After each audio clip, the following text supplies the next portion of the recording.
Egy Maulana Fikri harus menerima kenyataan pahit menjelang dua laga penting timnas Indonesia dalam kualifikasi Piala Dunia 2026.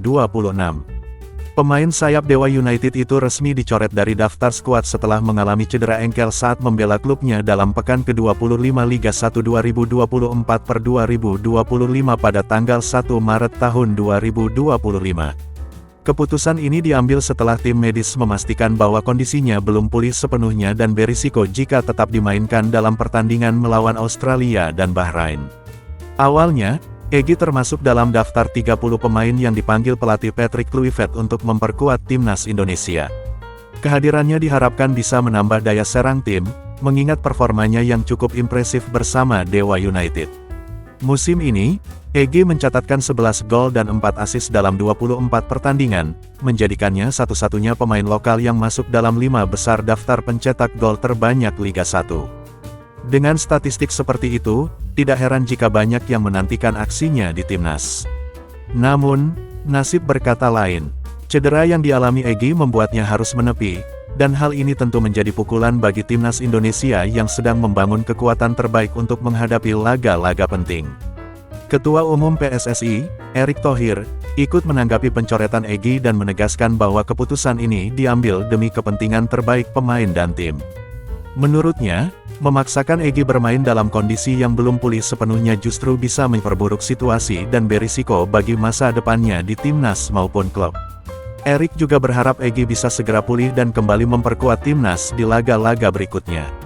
Rekan-rekan Egy di timnas pun bereaksi atas kabar ini. Justin Hubner dan Tom Haye, dua pemain yang baru bergabung dengan skuad Garuda, mengungkapkan simpati mereka kepada Egy dan berharap ia bisa segera kembali ke lapangan.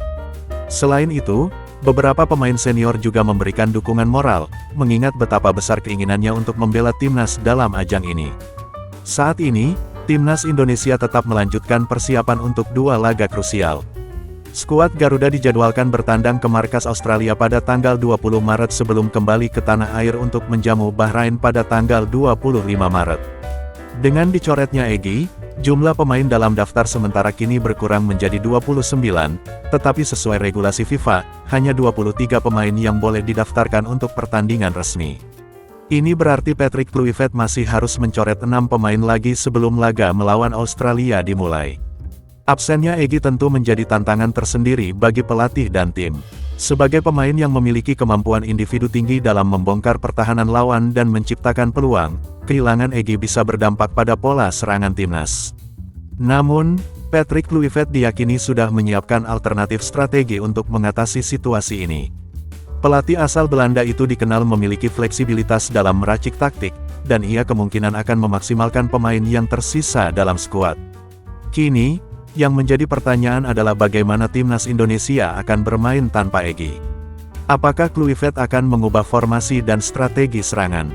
Siapa yang akan mengisi posisi yang ditinggalkan Egy? Semua ini akan terjawab dalam beberapa hari ke depan ketika timnas Indonesia menghadapi ujian besar melawan Australia dan Bahrain.